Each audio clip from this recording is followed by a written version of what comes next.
Huwag patulpo. Sa kakapanood natin dito sa programang ito, parang gusto ko na magiging Doctor Love. Personally, naniniwala tayo sa na wala talagang forever, no? Sana all, ganun magingon yung may nagsasabi na kami na talaga, sana all. Personally, naniniwala tayo sa walang forever, no? Kagaya nito, ah, sila, itong nasa screen natin, sa video na may pamagat na Mr. na OFW sa New Zealand, pinagpalit si Mrs. sa dayuhan. Nagkapasya sila na ang lalaki mag-abroad, tapos pag susunod yung asawa. So sinasabi natin dati sa mga unang video natin na nagugustuhin natin na umangat sa buhay, may kaakibat na mga mga problema, magiging daan para masubok yung relasyon natin. Kagaya nito, pag mag-abroad na yung lalaki. Actually, nag-abroad yung lalaki, tapos siguro, siyempre, hindi natin alam kung anong mga factors na hinaharap doon, na nagkataon na naging close sila nitong isang babae na rin na foreigner doon sa New Zealand. So wala naman talagang problema. Dito kasi pumapasok yung pagka tayo na mag-asawa, dapat exercise natin yung privacy ng mga asawa natin. Lahat naman siguro tayo may sikreto, di ba? Yung mga sikreto na nakakasama sa relasyon ninyo na mag-asawa, hindi pinapaalam yon kasi ayaw nilang masira yung relasyon. Practical tayo. Dahil kung gusto nila na masira yung relasyon nyo, hindi na lang isikreto yun. Pero dito, nakita natin, sikreto yun na laman lang ng yung babae kasi in-stalk niya yung Kasi alam niya yung password ng Facebook account ng asawa niya. So doon kadalasan magsisimula ang dito sa mga video na nakita natin dito sa programa. Lahat kasi may pinapakita na mga messages, di ba? Na yan, di ba? Nakikita natin na ini-invade yung privacy. So dapat irespeto natin yan. Dahil pag gusto, ulitin ko, pag gusto ng partner ninyo na tuluyang masira yung relasyon ninyo, hindi na yan sikreto di ba? Ipaalam na yan sa inyo. Gusto niya i-keep yung relationship, di ba? May ginagawa siya na sikreto, hindi pinapaalam sa'yo dahil gusto pa rin niya i-keep yung relationship. So always remember to respect the privacy of your partners. Kasi may sikreto talaga yan. Hindi talaga pwede na walang sikreto yan.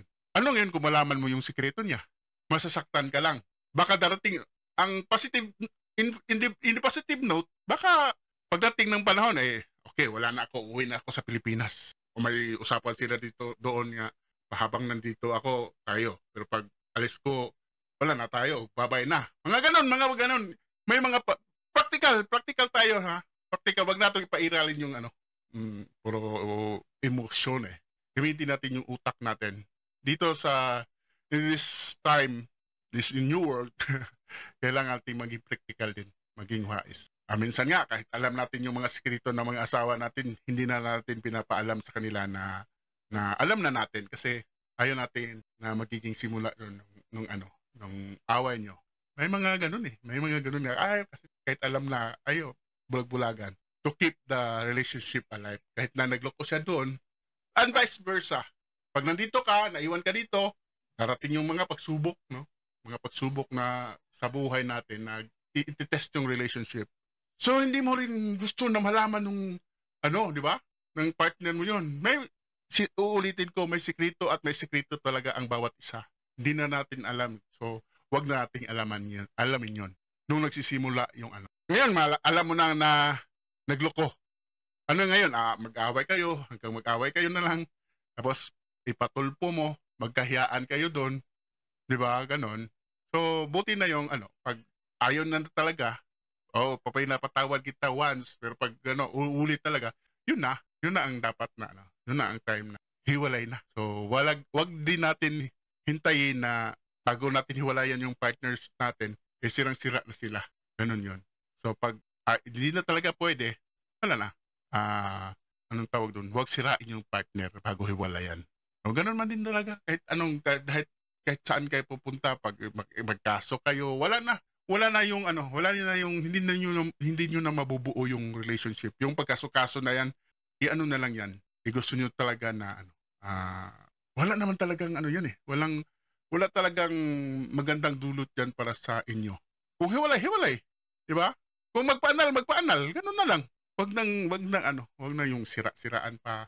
Malay natin in the future, 20 years from now, yung matatanda na kayo, muling, "Uy, ikaw talaga ang gusto ko." Kahit na nagtutungkod-tungkod na kayo, may possibility pa na ano, in the future, siyempre, kung kayo talaga eh. Yung kung ano man yung mga pagsubok na dinaanan natin, sa ngayon lang yan, di ba? So maintain natin yung relationship pa rin natin as tao doon sa mga partners na. Respeto pa rin natin sila kahit na nawala na yung mga love, so respeto pa rin. Ganun lang.